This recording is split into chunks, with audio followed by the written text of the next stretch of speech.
My dear students and friends, welcome back to my YouTube channel. Friends, आज के topic की बात करते हैं advance rule of it.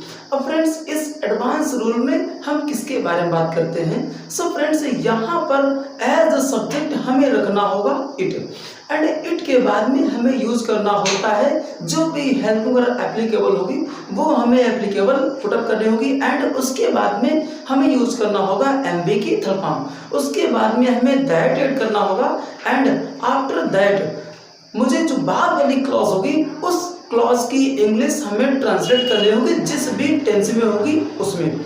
So friends, अब तक आपने पढ़ा होगा कि इट को हमेशा सिंगुलर नंबर सब्जेक्ट माना गया है। प्रेजेंट टेंस में इट के साथ यूज करते हैं इज, एंड पास्ट टेंस में यूज करते हैं वाज, एंड फ्यूचर में यूज करते हैं will be with it. So friends, बात करते हैं इसके स्ट्रक्चर की। सो फ्रेंड्स, सबसे पहले हमें यूज करना होगा इट, उसके बाद में हमें यूज करना होगा जो भी हेल्पिंग वर्ब एप्लीकेबल होगी, उसके बाद में एमबी के थर्ड फॉर्म प्लस दैट, और दैट के बाद में जो बाद वाली क्लास होती है हमें उसकी इंग्लिश ट्रांसलेट करनी होगी।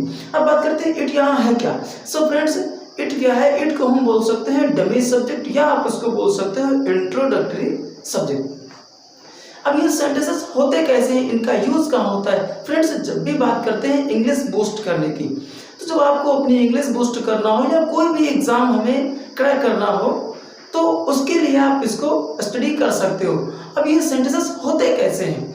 सो फ्रेंड्स, ये सेंटेंसेस लिखे होते हैं, इनके जो लिखने का जो रूल होता है वो इस तरह लिखे होते हैं।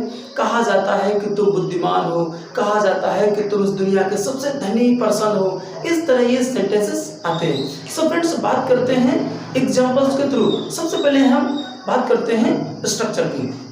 सो फ्रेंड्स, यहाँ पे स्ट्रक्चर लिखा हुआ है। सबसे पहले हमने क्या लिखा है? इट। इट के बाद में यहाँ पे हेल्पिंग वर्ब, सेंटेंस हमारा जिस भी टेंस का होगा हेल्पिंग वर्ब उसी के अकॉर्डिंग हमें पुटअप करनी होगी। इसके बाद में लिखा है यहाँ एमबी, एमबी के थर्ड फॉर्म यूज करना होता है। उसके बाद में लिखा गया है दैट, और दैट के बाद में यहाँ जो मैंने XYZ लिखा है, इट मीन्स जो बाद वाली क्लॉज होगी हमें उसकी इंग्लिश ट्रांसलेट करनी होगी वो जिस भी टेंस का होगा। सबसे पहले हम बात करते हैं फर्स्ट एग्जांपल की। कहा जाता है कि तुम बुद्धिमान हो।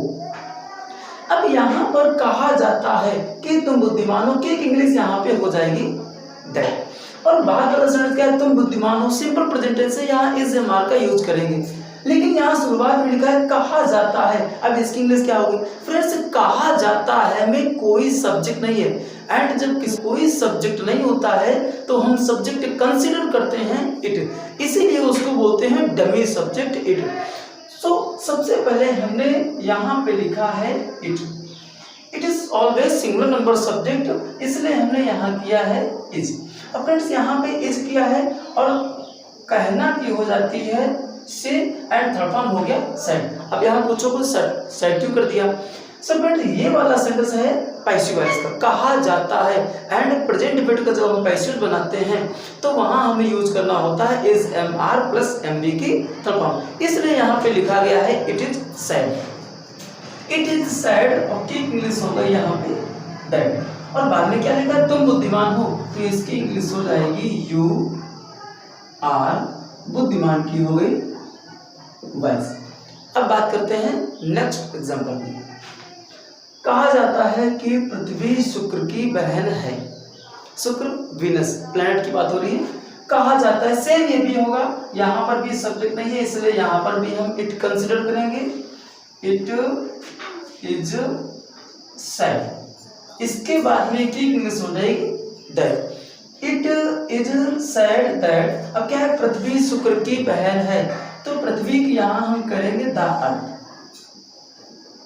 द अर्थ इज द, बहन की यहाँ हो जाएगी sister, sister of Venus, sister of Venus. Venus यहाँ होता है शुक्र ग्रह। बात करते हैं नेक्स्ट एग्जांपल में।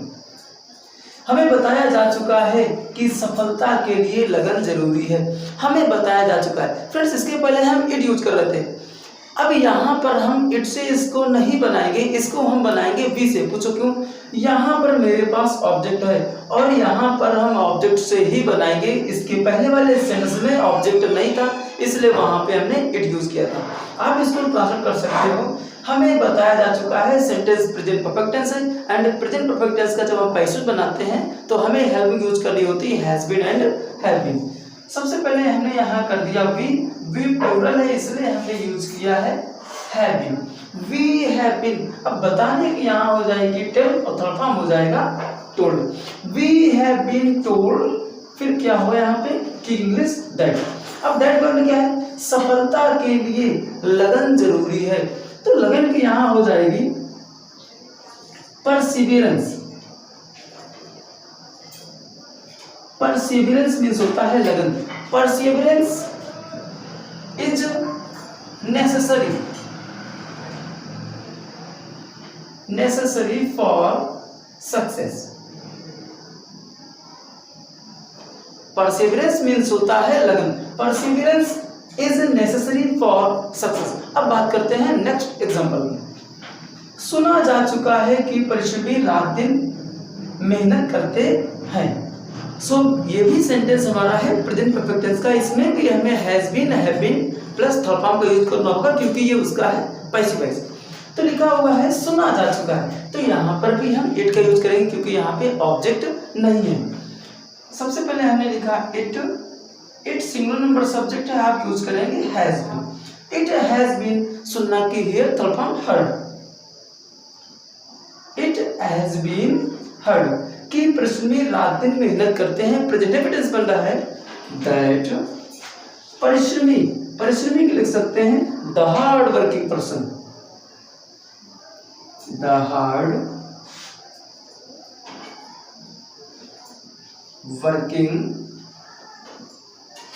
persons, the hard working persons work day and night। Friends यहाँ पे लास्ट वाला सेंटेंस था प्रेजेंट इंडिफिनिट का, लास्ट वाली क्लॉज, इसलिए यहाँ पे यूज किया है वर्क। अगर यहाँ पे सब्जेक्ट सिंगुलर होता तो हमें यूज करना होता वर्क्स। अब हम बात करते हैं आज के लास्ट एग्जाम्पल की। सो फ्रेंड लास्ट वाला सेंटेंस है सबको पढ़ाया जा चुका है कि महाराणा प्रताप ने कभी हार नहीं मानी।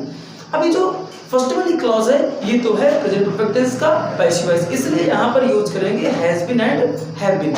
और बाद वाली क्लॉज है पास्ट इंडेफिनिट टेंस में, एंड पास्ट इंडेफिनिट टेंस में है तो उसको पास्ट इंडेफिनिट में ही हम बनाएंगे। सो ट्रांसलेट करते हैं इसको। सबको पढ़ाया जा चुका है तो सबको की हो जाएगी everyone. everyone and everyone is singular number subject, so we use a helping verb has been, because with singular number subject we use has been। तो everyone has been, अब यहाँ पे क्या है पढ़ाने की होती है टीच एंड थर्ड फॉर्म होता है taught। everyone has been taught that। अब क्या है महाराणा प्रताप ने कभी हार नहीं मानी। सो यहां हमें राइट करना होगा महाराणा प्रताप, महाराणा प्रताप। अब यहां पर हम यूज करेंगे नेवर, एंड नेवर के साथ पास्ट इंडेफिनिट टेंस में हमें केवल सेकंड फॉर्म यूज करना होता है, एंड इसके साथ अब डिड नहीं आएगा और नॉट भी नहीं आने वाला है। Never gap up.